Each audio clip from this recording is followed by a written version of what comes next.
By golly, it's amazing. It sounds like something you'd hear on the radio. Presenting the transcription feature, The Lucky Strike program starring Jack Benny with Mary Livingston, Phil Harris, Rochester Dennis Day, and yours truly, Don Wilson. It's 8:30 New York time. Time to wake up, America, and stump the expert. From Hollywood, it's time now for Johnny Dollar. Kraft presents The Great Gildersleeve. And now meet Dick Calmer as Boston Blackie.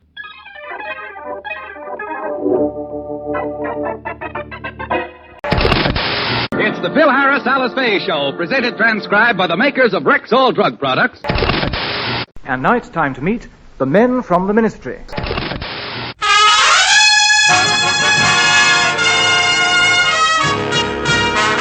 The Armed Forces Radio and Television Service presents the Bob Hope Show with Les Brown and his band of renown. And yours truly, Bill Goodwin. And now here he is, Bob Hope.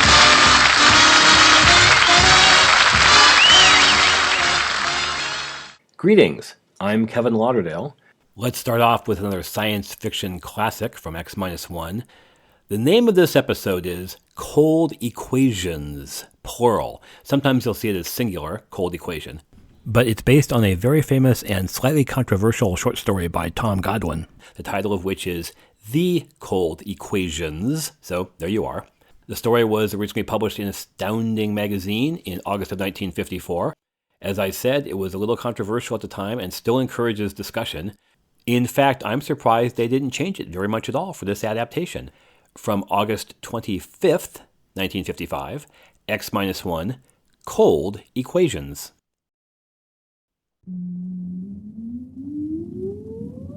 Countdown for blast off. X-5, 4, 3, 2, X-1, fire.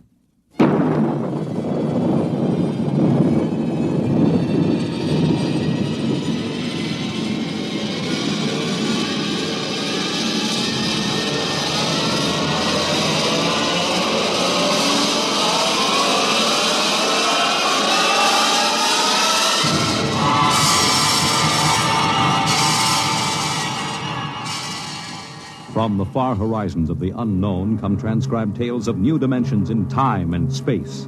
These are stories of the future, adventures in which you'll live in a million could-be years on 1,000 maybe worlds. The National Broadcasting Company, in cooperation with Street and Smith, publishers of astounding science fiction, presents X minus 1.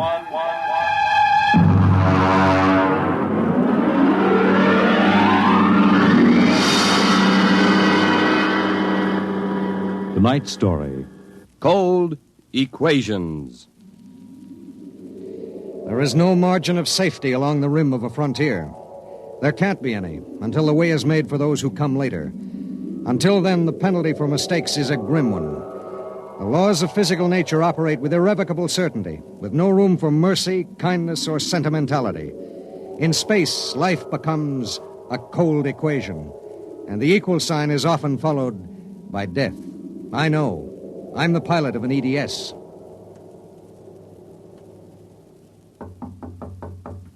Come in. You sent for me, Commander? Yes. Sit down, Barton.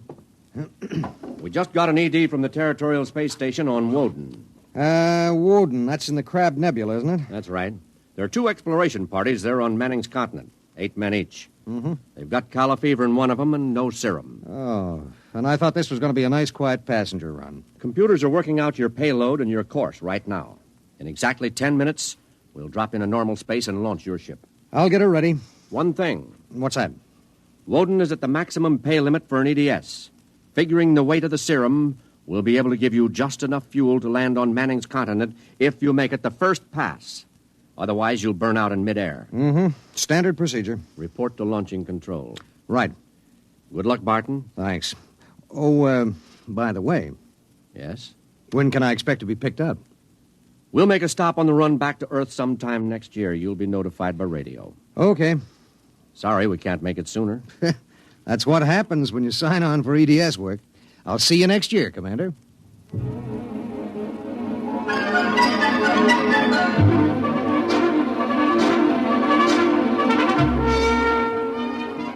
Down in the belly of the Stardust, the crew was working like beavers to get the EDS, the emergency dispatch ship, ready. Mechanics and technicians were swarming all over the place. Girls in inspectors' uniforms were checking the gauges in the supply cabinet. 9 minutes later, the exact course was in the computer. The serum was stowed in my supply cabinet closet, and little EDS 4G3 was ready to be born into space. Martin? Yes, sir. 30 seconds to blast off. All set? All set. I'm turning you over to traffic. Ready. Traffic control. Come in, EDS 4G3. Ready. 20 seconds. Lock open. 15 seconds. Space drive on. Space drive on. 10 seconds. Gravity neutralizer on. Neutralizer on. 5 seconds. 4, 3, 2, 1. Blast off.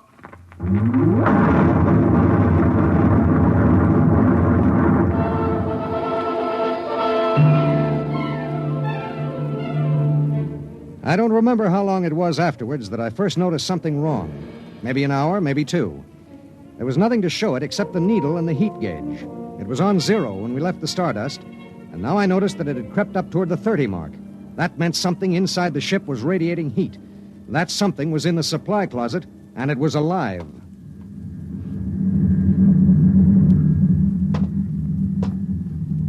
All right, come out.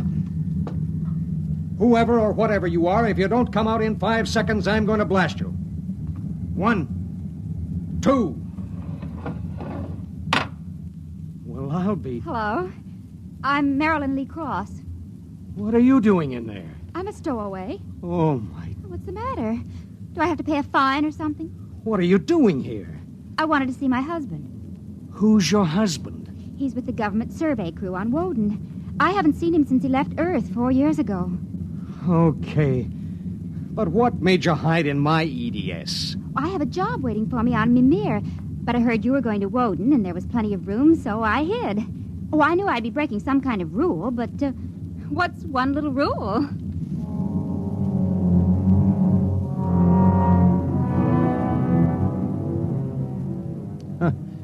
What's one little rule?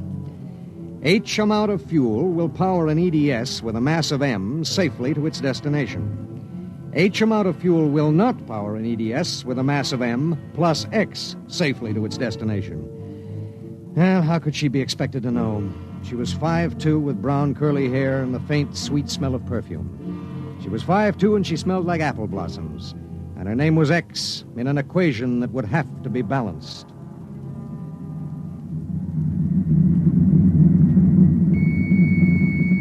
Stardust. Come in, EDS. Come in. This is Barton, emergency dispatch pilot 4G3. Go ahead. Give me Commander Delhart. What's the message, EDS? I have to consult Commander Delhart. The commander is busy. Listen, you squirt. Give me Commander Delhart. 1 moment, 4G3. Commander Delhart, emergency message from EGS 4G3. This is Delhart. What is it? At 0800 hours, I discovered a stowaway aboard my ship. A stowaway? Yes, sir. Well, have you notified ship's records? Not yet, sir. You know the regulations as well as I do. Of course I know the regulations. That's why I'm calling. Martin, what's going on? Sir, this is a girl. A young woman. Oh. She wanted to see her husband on Woden. She didn't know what she was doing. I see. I wondered, sir, maybe the cruiser could change course or something? I'm afraid not. We're hundreds of light years apart now. We have a limited fuel supply ourselves, with 900 passengers. Is there any chance? No. Okay, Skipper. Better get the information to ship's records. Okay. Martin. Skipper? I'm sorry. Yeah, sure.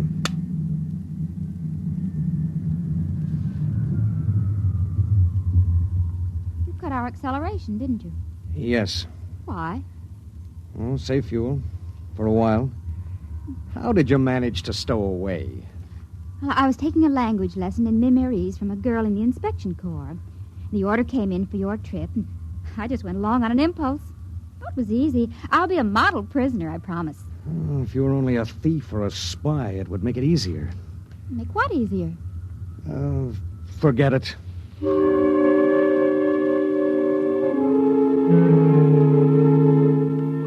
Why couldn't she have been somebody with some ulterior motive, a fugitive, hoping to lose himself in a raw new world, a crackpot with a mission? Why did she have to be a woman? A beautiful, kind, trusting woman?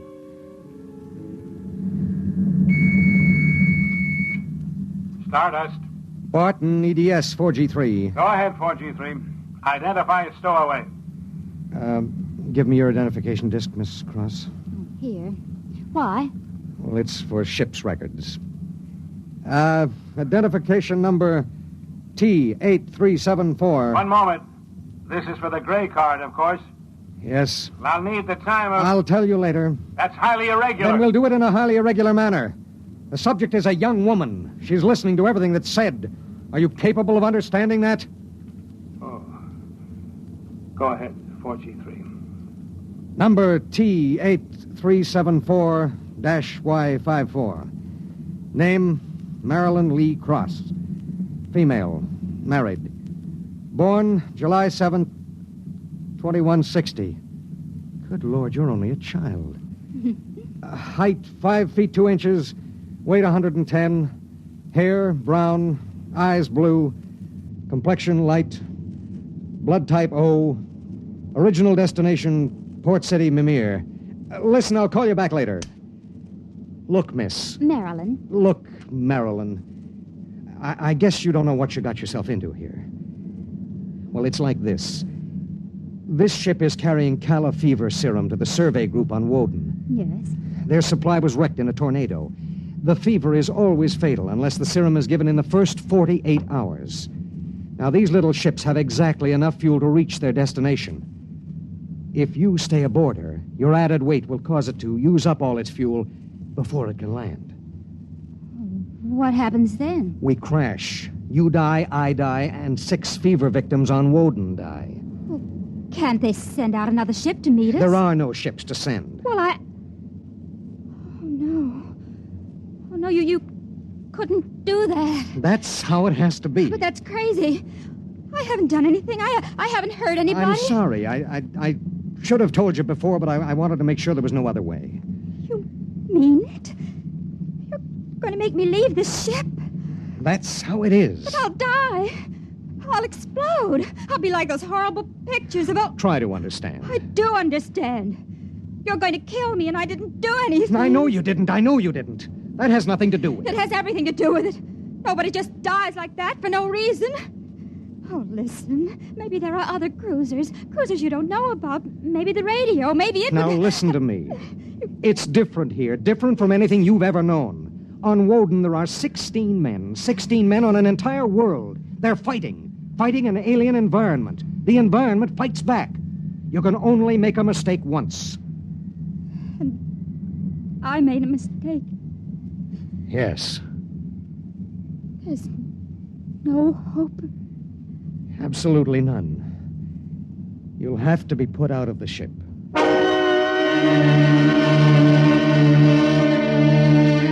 It was better so. With the going of all hope would go the fear. Then would come the resignation. She needed time, and there was so little. EDS. Starship to EDS. Need pertinent data. All right, Starship. When do you expect to complete your report? I need a computer check. I'll give you statistics. Statistics. This is EDS 4G3. I'm intersecting course vector 7.3 at 0831. Deceleration 1750, weight 1 ton. I would like to stay at point 10 as long as the computers allow. Will you give them the question? Check. I'll call you back. We wouldn't have long to wait. The new factors would be fed into the steel maw of the computer bank, and the electrical impulses would go through the complex circuits. Here and there, a relay would click, a tiny cog turn over. But it would be the current, formless, mindless, invisible, which would determine with utter precision how long the pale young girl beside me would live. 5 little segments of metal in the second bank would trip against an inked ribbon, and the machine would spit out the answer. You will resume deceleration at 1910. It was 1810 when he spoke. 1 hour. She has 1 hour to live.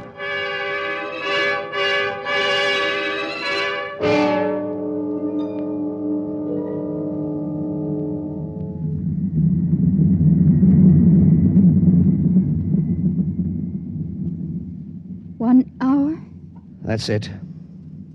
All I did was hide in a closet. And now you tell me I have to die. I don't believe it. You might as well get used to it. If this happened back on Earth, 1,000 ships would fill the sky. The whole world would know about it. They'd do everything to save me. This isn't Earth. It was such a big dream. Jerry and I separated almost 5 years ago. We were too young. And I was going to see him to try to make everything all right again. Are you married? I was. Oh? She ran off with some guy in the weather service. Do you still think about it? I don't let myself. Where is she? Back on Earth. Look, if you don't mind, I'd just as soon talk about something else. Okay. What do you do when you've got an hour to live? What do you talk about? What's Jerry like? Jerry? Oh, he's a funny guy. When he found out, I mean about the other fella, he didn't get mad. He cried. That was all he felt, sadness. So you walked all over him. Well, I thought I wanted him to get mad at me, to be jealous. And now? I've been thinking about him for 5 years. So when I heard the ship was bound for Woden and I knew Jerry was there, I stowed away. I didn't know about the fuel. I didn't know this would happen to me. She had violated a man-made law that said keep out. The penalty was not of man's making or desire. It was not a penalty men could revoke. H amount of fuel will power an EDS with a mass of M's safely to its destination. The time was 1830. 40 minutes. It was beginning to get me. A space frontier is a rough place, and I'd seen 100 men die since I left Earth. But this was different. I watched her as she wrote a message to her folks. I watched her as she fought her way through the black horror of fear toward the calm gray of acceptance. And then there it was on the view screen. The planet Woden. A red ball enshrouded in the blue haze of its atmosphere, swimming in space against the background of star-sprinkled blackness. The chronometer on the instrument panel said 1845.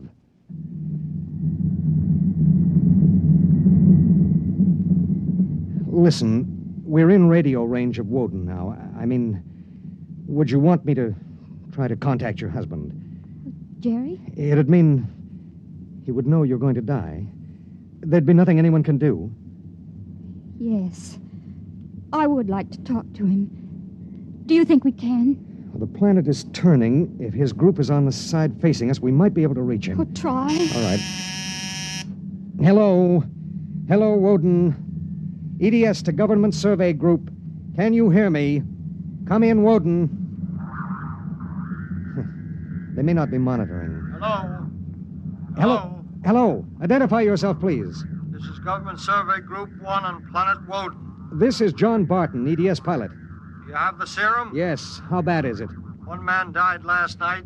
6 have the fever. How long will it take to... I start deceleration at 1910 hours. I should be able to land at 1930. Thank God.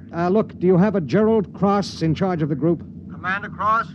Yes, we do. Could I speak to him? He isn't here. He's out with the survey team. When do you expect him? Can't say. How do you read me? How much time do we have left for communication? Less than 15 minutes. All right. If Commander Cross comes back before we lose radio contact, will you have him buzz me? It's important. Okay, EDS. I'll keep the set open. Check.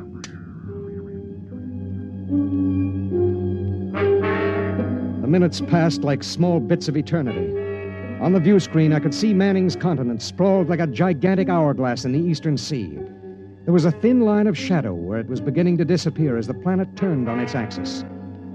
I looked at the pale woman next to me, and I thought of another woman long ago who'd sat next to me and cried because I wouldn't try to understand.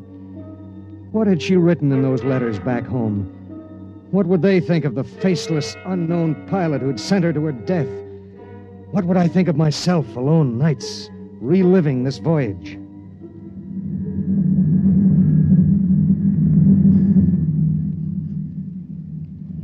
Cold, isn't it? I'll turn up the thermostat. Nothing from Jerry? We have about 2 minutes of radio contact left. Maybe it's better. I mean, suppose it were you and your wife tried to call you. How would you feel? I don't know. Do you ever hear from her? I got a letter about a year ago. I tore it up. That was foolish. Yeah, it was. Life is so terribly short to be wandering around alone. Well, Wait a second, we're getting something. How much time before I have to leave the ship? About 10 minutes. Hello, EDS. Hello, EDS. Come in. Come in. EDS. This is Woden. I have Commander Cross. All right, go ahead. Hello, this is Commander Cross. Jerry Cross? Yes. I have someone for you. Go ahead. Hello. Jerry? Hello? Jerry? Who is it? It's me, Marilyn. Marilyn. I wanted to see you again. I stowed away on the EDS. You what? But Marilyn... It doesn't matter, Jerry. All that matters is that I can tell you all the things I've kept inside for so long. Jerry, I want you to know I've never forgotten. Oh, it's been so many years. I can't believe it. I thought I'd see you again, but now I can't. Jerry, you don't hate me, do you? Hate you? Marilyn, I've never stopped loving you. Not for an instant. Oh, Jerry. Listen, we don't have much time. The transmission is getting fuzzy. Oh, Marilyn, I've got to see you. There's got to be some way. But there isn't. Let me talk to the pilot. Give it to me. Hello? Pilot, have you called the mothership? Did you have them checked with the computers? I've done everything. You've been on the frontier long enough to know the setup in an EDS. Oh, dear God, there must be something, some way. Do you think I'd let this happen if I wasn't sure? He tried to help me, Jerry. He tried. And it really doesn't matter. I'm not frightened anymore. Not now. But how did you get here? I don't understand. Well, I was going to Mimir to take a job, I thought. And now I realize I was just going because I'd be closer to where you were. Oh, Jerry, all this time... Don't. Let me tell you something. Marilyn, I've always known you'd come back to me. I've known it every minute. It's what's kept me alive. I want you to hold that in your mind. Jerry, I can't hear you. We haven't much time. We're losing radio contact. Jerry! Oh, don't cry, darling. Just know how I feel.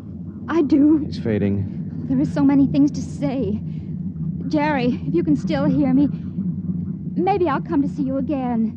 Maybe I'll come to you in your dreams, or be the touch of a breeze, or one of those golden-winged little birds singing my silly head off. Maybe I'll be nothing you can see or hear, but you'll know I'm there. Think of me like that, Jerry. Goodbye. Goodbye, my darling. She sat motionless in the hush that followed. And then she looked at me. Now? Now. I pulled down the black lever, and the inner door of the lock slid open. She walked with her head up and the brown curls brushing her shoulders. I let her do it alone. She stepped into the lock and turned to face me, and I could see the pulse in her throat. I'm ready. I pulled the red lever, and there was a slight waver as the air gushed out. I thought I sensed a bump, as if something had bumped the outer door. And then there was nothing. The white hand of the closet temperature control was back at 0. A cold equation had been balanced, and I was alone in the ship.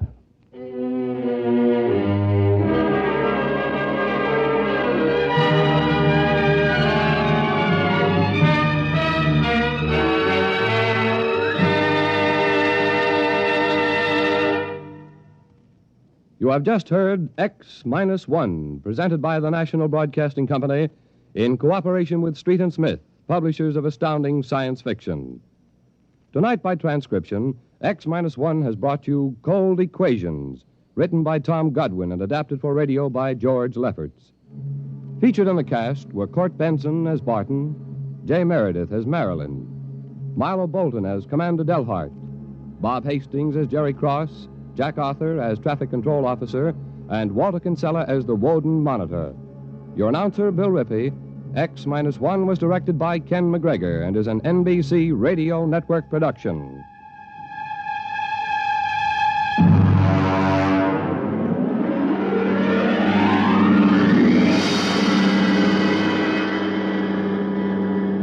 And now, next week. In the days of the Windjammers, whalers sometimes went on cruises that lasted as long as 2 years, and so sometimes they had to resort to rough methods to gather a crew. But what of the future when a cruise to a distant star may last for 15 years or more? We hear of such a voyage next week on X minus 1. Now, time for some more fun with the Great Gildersleeve and Friends. I have no notes, just sit back, relax. From February 7th of 1951, the Great Gildersleeve, this episode, Day Off for Peavy, 30th Anniversary. The Kraft Foods Company presents Willard Waterman as the Great Gildersleeve.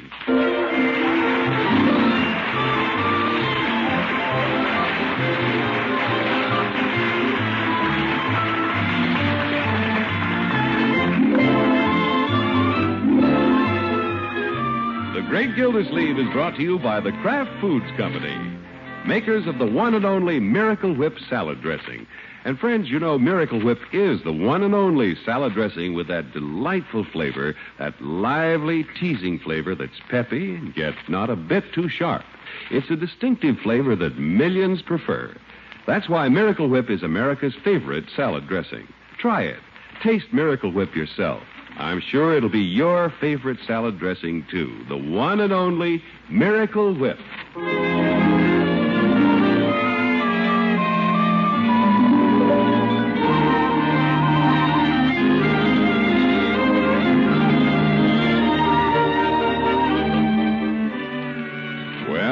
It's a cold, wintry morning in Summerfield, and the Great Gildersleeve is in no hurry to get out of the house.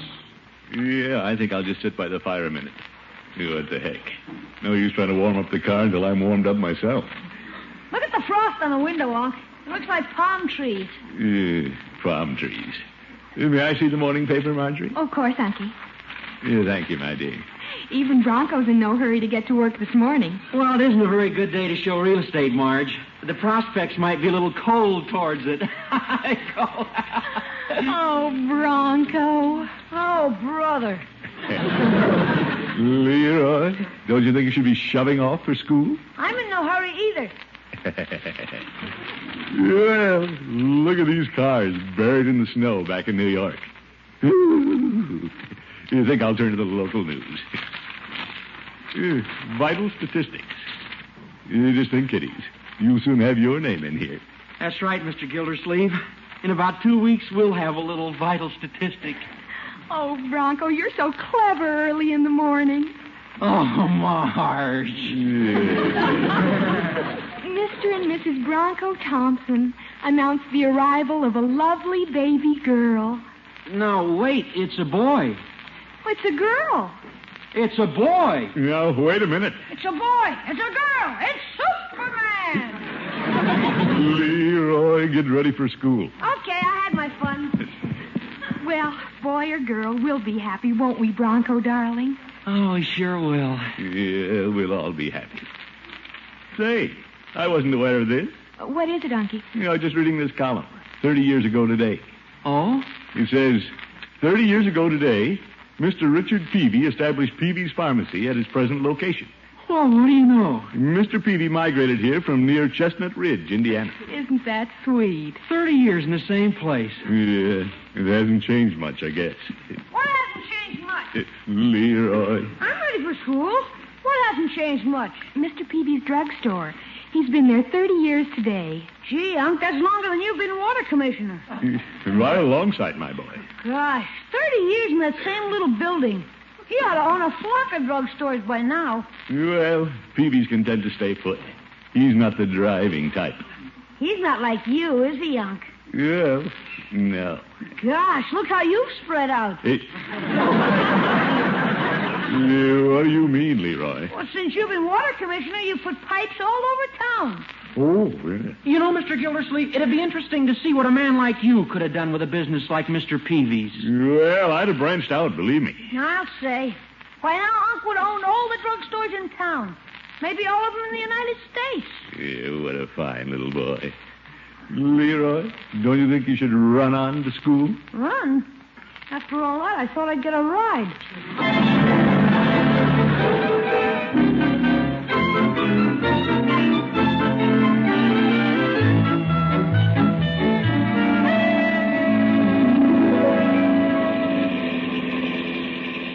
Right, George. I think I'll stop in and congratulate Peavy before going to the office. Oh, look at that little drugstore. What a sign over the front. Sparrows have built a nest in his mortar and pestle. In 30 years, I'd have had a drugstore a block long. Yeah, I guess this is a red-letter day in Peavy's life. Yeah, I'll bet he's celebrating.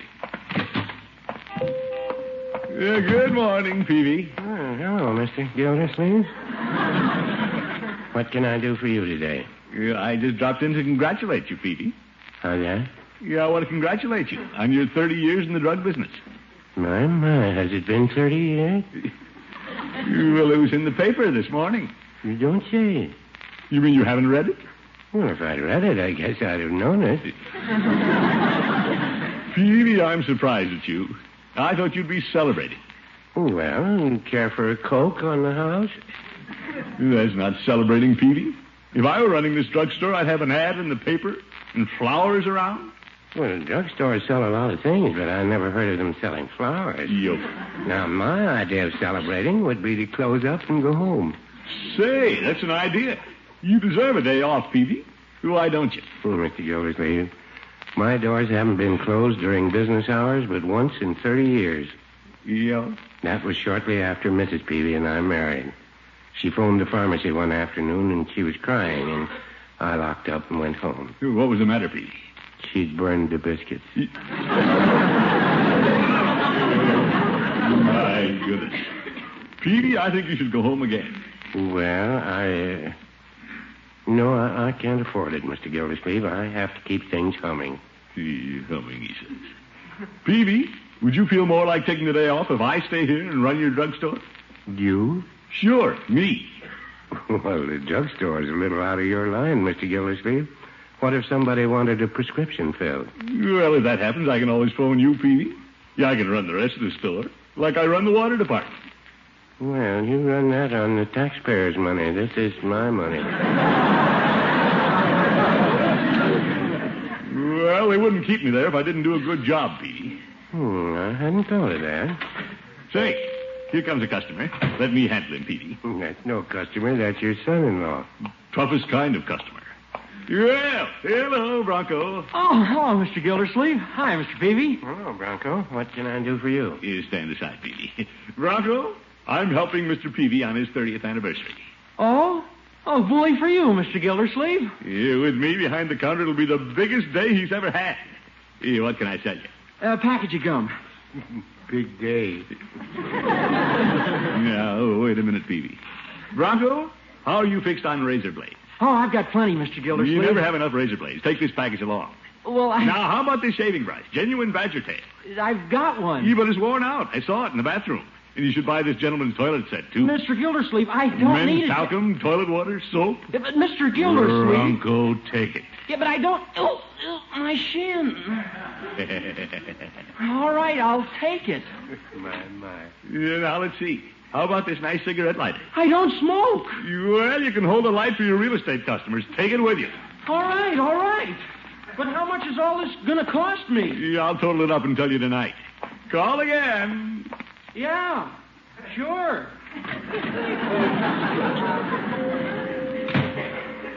Well, Peavy? Mr. Gildersleeve, you're quite a salesman. Yo, I was easy on him. He's a relative.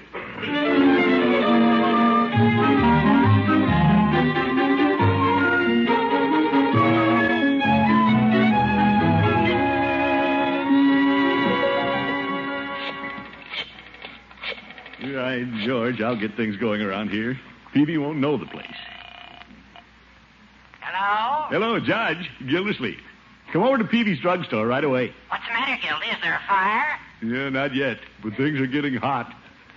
It's Peavy's 30th anniversary, and I'm running the store for him. I'm calling a meeting. What kind of a meeting? Yeah, never mind. Get off your rowing machine and come on over. All right, I'll be there. Yeah, that's the stuff, Horace. Hurry up. Yes, sir, the atmosphere in this drugstore is changing already. Electricity in the air. Is dynamo at work. Yeah, I'll open Peavy's eyes. Let him see what a real business organizer can do with this drugstore. Floyd's Barbershop, Munson speaking. Hello, Floyd. Gildersleeve. Hi, Commish. Floyd, close up your shop and come over to Peavy's. It's very important. What's the matter? You stuck in the phone booth again? No, Floyd. This is Peavy's 30th anniversary in the store. Yeah, I sent him home. I'm running the place for him all day. No kidding. How'd you ever get the Peave out of the store? Well, I practically had to push him. But the day off will do him good. Yeah, one day off in 30 years ain't gold bricking. Yeah, with me in charge, he'll do his pocketbook good, too. Yeah, how soon can you come over? What do you want me for? Well, I've got some great merchandising ideas, Floyd. I'm counting on you and the judge to help me put them over. Okie dokie. I'll be there as soon as I shave this guy's neck. Yeah, fine. Be looking for you. Well, if I'm going to run the drugstore, I may as well slip on one of Peavy's white jackets here, I guess. He's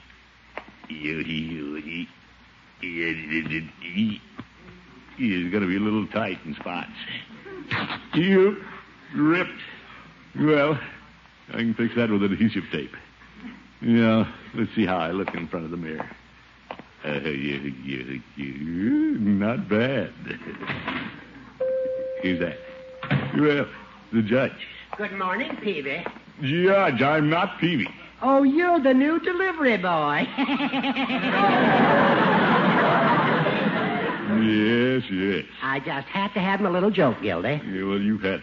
This is a splendid thing you're doing, making Peavy take a day off on his 30th anniversary. Well, it'll be good for Peavy in more ways than one. Wait till you hear what I have in mind, Judge. I'll double his sales. Oh, what's the plan? Well, now, wait a minute. Here comes Floyd. Hi, Judge. Hello, Floyd. Hi, Floyd. Hi, Commish. Hey, it's a nice thing you're doing for the Peave. Well, it's nothing, Floyd. I figured a day out of the drugstore will do him good. Yeah, he ain't breathed nothing but sanitation in the last 30 years. I remember the day Peavy opened, and the pharmacy hasn't changed much since. Yeah, well, you'd hardly call Peavy a go-getter. He's content to sit here and wait for business. Not me. I'm going out after it. That's the spirit. Anything for Peavy. Yep. I'll take over the prescription department. Always wanted to roll a few pills. No, wait a minute, Floyd. A barber can't fill prescriptions. Oh, yeah? I'm no amateur around drugs. At the shop, I mix my own tonics. I thought my hair was getting a little thin. No, fellows, we aren't going to monkey with drugs. We'll call Peavy for that. And I'll run the soda fountain. I always wanted to squirt soda. I'll run the cigar counter. You fellas, wait. I'll run the store. Let's not forget this was my idea. Wow. Then why did you call us, Gildy? Well, I thought you and Floyd could be the outside men. Outside men? Yeah, of course. Yeah, I doubt if anybody saw that little item buried in the paper. Nobody knows it's the 30th anniversary of Peavy's drugstore. We have to do a selling job. You fellas can go out and tell people about it. Send the customers in. Let me get this straight, Commish. You mean you sit here while we go out and beat the brush? Yeah, that's the idea, Floyd. But Floyd... Bill Floyd Munson is going back to his shop. Come to think of it, Gildy, I should be in court today. But, and I know somebody who ought to be at the water department. Yes, Gildy. Who's running your business while you stick your nose in somebody else's? You watch it, Horace. Oh. I have the water department so well organized it runs itself. And I'll do the same for Peavy, whether you help me or not. Oh, yeah? I bet you haven't sold a dime's worth. You don't know? Well, what have you sold, Gildy? Plenty. Fellow came in for a package of gum. And before he got out, I sold him razor blades, a shaving brush, a gentleman's toilet set, and a cigarette lighter. And he doesn't even smoke. No kidding. Really, Gildy? You bet. And if that isn't selling, I'll eat your hat. Mr. Gildersleeve. Oh, Bronco. Hi, Bronco. Hello, Bronco. Hello, man. Mr. Gildersleeve, I've been thinking it over, and I'm bringing these things back. Bronco. I don't need them. What's this? Let's see what we have here. Yofer. Razor blade, shaving brush, toilet set, cigarette lighter. Yeah, and I don't even smoke. Some salesman. Here, Gildy, you may eat my hat. You eat it yourself, you old goat. You buck up, Gildersleeve. The day is just beginning.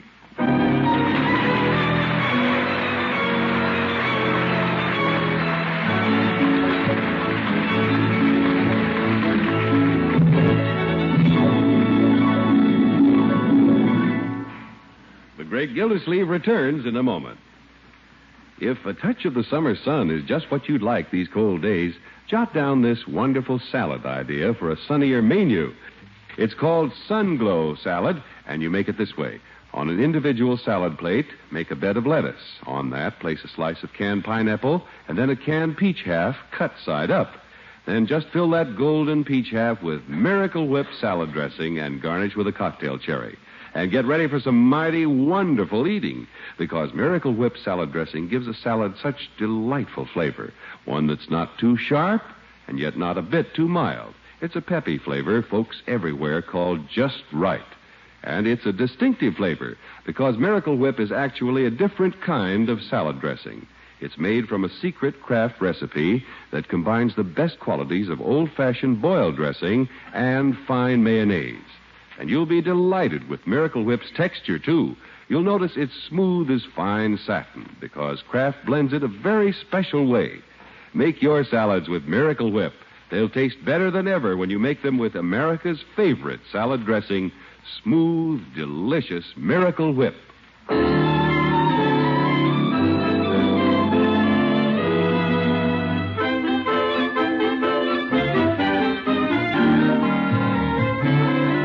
Let's get back to the Great Gildersleeve. When he found out today was Mr. Peavy's 30th anniversary at the same old stand, he persuaded our friendly neighborhood druggist to take the day off. And who's taking care of the store's business? Well, the Great Gildersleeve is taking care of the store, but where's the business? That's what Leroy would like to know. Gosh, Uncle, you in charge. I thought the place would be jumping. Well, Leroy, it has been a little slow. It did sell a package of gum. Oh, brother. Here, Unc, I got a nickel. I'll buy something. Yeah, Leroy, I don't want money from relatives. That doesn't work out. Hey, I just had a horrible thought. What's that? Maybe you're not a businessman. No, Leroy, I know what I'm doing. I had a plan. Just isn't working, that's all. Nobody's cooperating. Floyd and the judge aren't sending anybody in. Well, how about me walking up and down the street for advertising? I found Mr. Peavy's overalls in back. They got a sign on them. Oop. Oshkosh bagosh. Yeah. We can change it to go to Peavy's bagosh. No, that won't work, Leroy. Yeah, I might go outside, though, and pull somebody in. Hey, there's a lady coming down the street. Yeah, stand back, Leroy. I'll handle this. Maybe I can sell her some cosmetics. Hey, lady, did you do it? No, she's going on by. Don't let her get away, Unc. Stop her. Leroy. It wasn't me, madam. It was him, a 12-year-old boy. You hush. Daggers. Let's get inside, Leroy. Quick, lock the door. Yeah, that won't be necessary. Hey, the telephone. I'll bet it's a customer. I'll get it. No, I'll get it, Leroy. Right, George, I hope it's a big order. Hello, Peavy's Pharmacy. You don't say.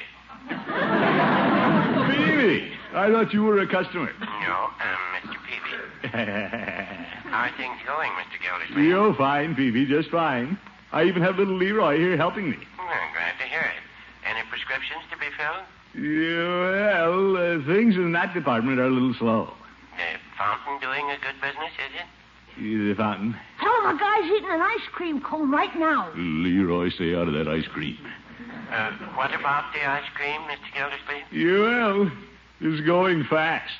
Leroy. Okay. Mr. Gildersleeve, don't you think I should come back to the store? Now, Peavy, this is your day off. Enjoy it. And don't worry about things here. We're on the ball. Here, listen to this. Quick, Leroy, punch the cash register. Sure. Did you hear that, Peavy? A big sale, was it? Well, one of the biggest of the day. Hey, Unc, the drawer's stuck. You? Excuse me, Peavy. I have to go help Leroy. Goodbye. Goodbye, Mr. Gildersleeve, and good luck. Yeah, I need it. I hate to let Peavy down like this. Well, it's not your fault, huh? Yeah, well, let's see what's wrong with the cash drawer. Yeah. Peavy's bank book is stuck in it. Drop Peavy's savings bonds. Yeah, here they are, Unc. Yeah, thanks. What's this? Yesterday's deposit slip. $118. How does Peavy do it?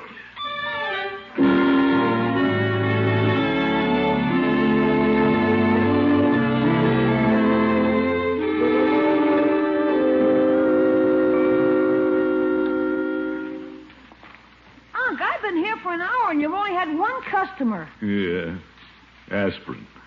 Yeah, I think I'll buy some. Hey, Unc, 2 people. Well, come in. What can I do for you? Well, I'd like a bottle of hand lotion and some cold cream. Oh, fine. Great. Step this way. Henrietta, why don't we have lunch while we're here? Hey, Unc, more people. You order for me, dear. And don't forget you need razor blades. Yeah, and shaving lotion. Say, we hit pay dirt. Gosh, they're pouring in. Great. Is this what you had in mind, madam? Yes, I'll take 2 jars of the cold cream. Hey, Unc, the lunch counter's filling up. It is? I can't handle them all. What'll I do? Well, phone for Bertie.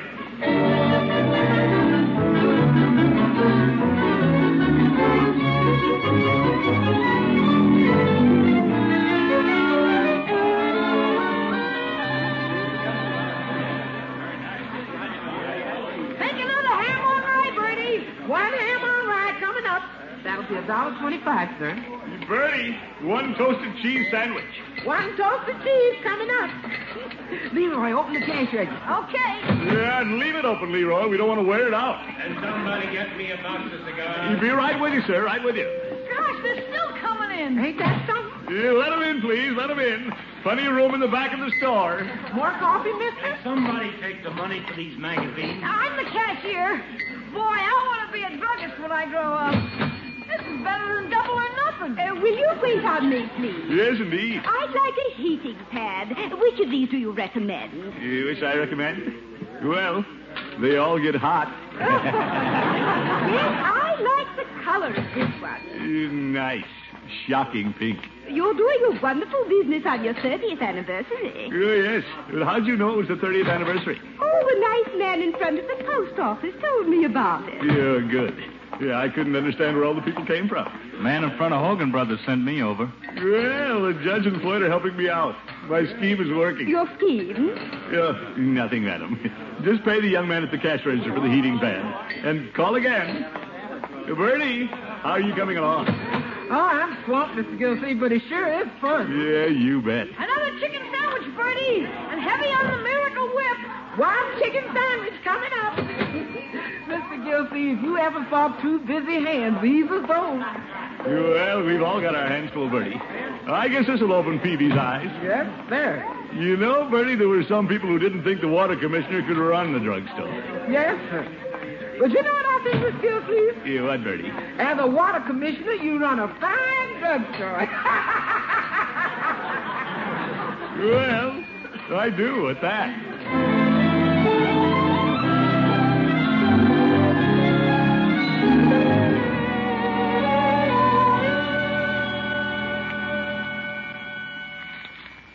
$244, $245, $245 and a half, $246. I guess we're all through, Miss Gildersleeve. I'm going home now. Yeah, all right, Bertie. Thanks a lot.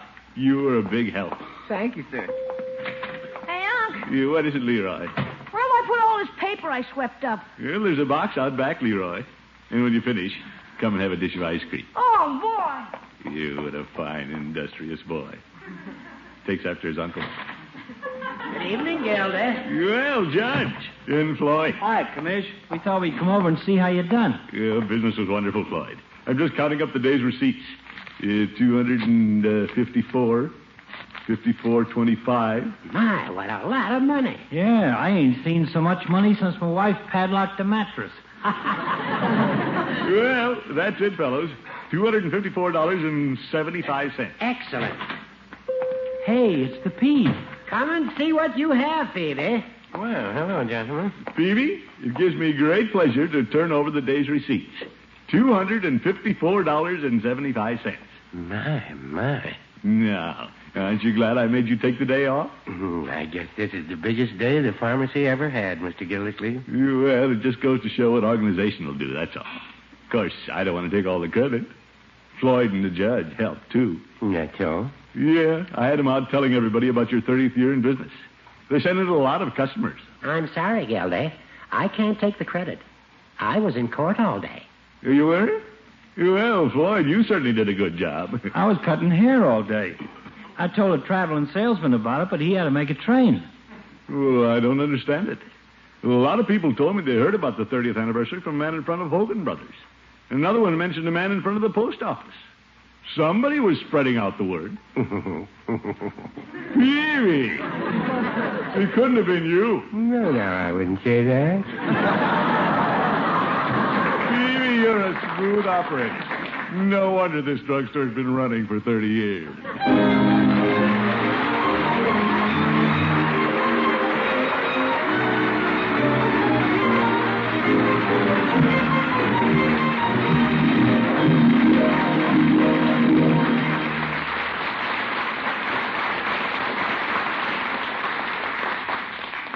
The Great Gildersleeve will be right back. If you'd like to surprise your guests with a mighty tempting appetizer that's just a little bit different, try this. Make deviled eggs, and for that special touch, add chopped broiled bacon to the egg yolk stuffing. And to be sure that stuffing is the best you ever made, make it with Miracle Whip salad dressing. Miracle Whip has such a wonderfully appealing flavor, a lively, teasing taste that's made it the most popular salad dressing ever created. Try Miracle Whip tomorrow. One taste will tell you why it's the favorite of millions. Delicious, distinctive Miracle Whip.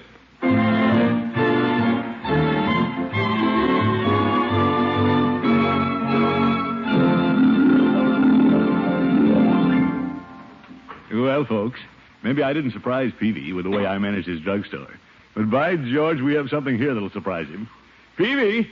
Yo, Peavy. Something I can do for you, Mr. Gildersleeve? Yes, there is, Peavy. I have a very distinguished gentleman here who wants to meet you. You don't say. Yes, indeed. The Executive Secretary of the Southern California Association of Retail Druggists, Mr. George Q. Baird.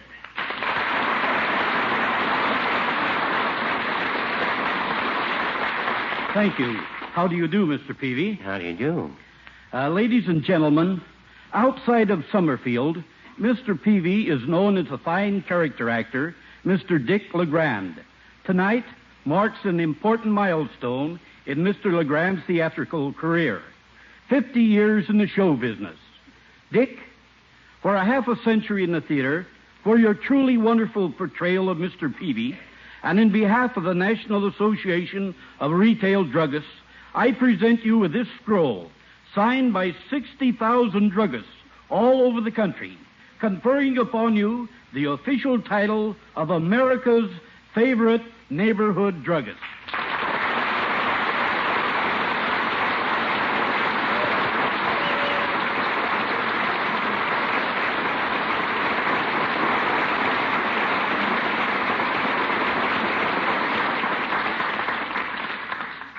Thank you, Mr. Baird. And please convey my thanks and regards to all those 60,000 druggists. Well, what do you think of that, Peavy? My. We really surprised you that time, didn't we? Well, no, I guess you did at that. Congratulations, Dick. Good night, folks.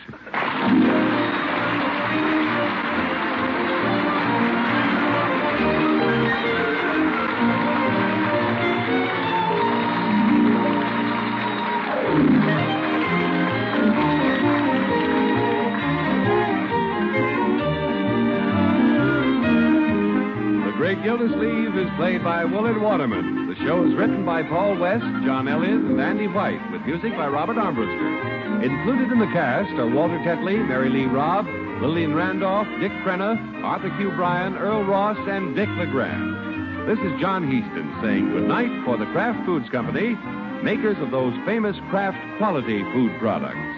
Be sure to listen in next Wednesday and every Wednesday for the further adventures of the Great Gildersleeve.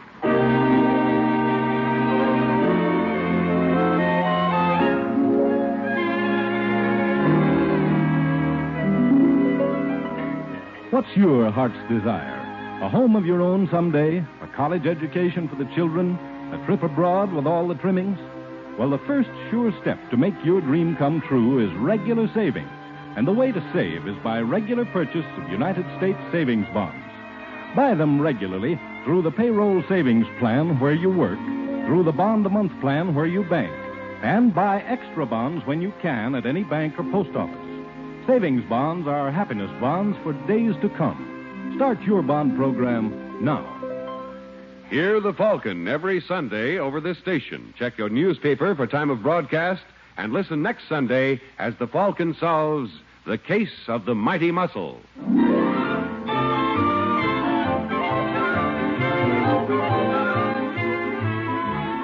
Here comes the one, the only Groucho on NBC.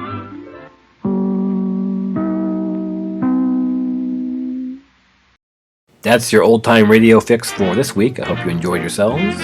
Be sure to subscribe to The Chronic Rift on iTunes or visit us frequently at chronicrift.com. Hit it! Ding, a dink-a-doo, a dink-a-doo. What a voice! What a voice! Simply means ink. A dink-a-doo, a dink-a-dee. Good night, folks. Signing off.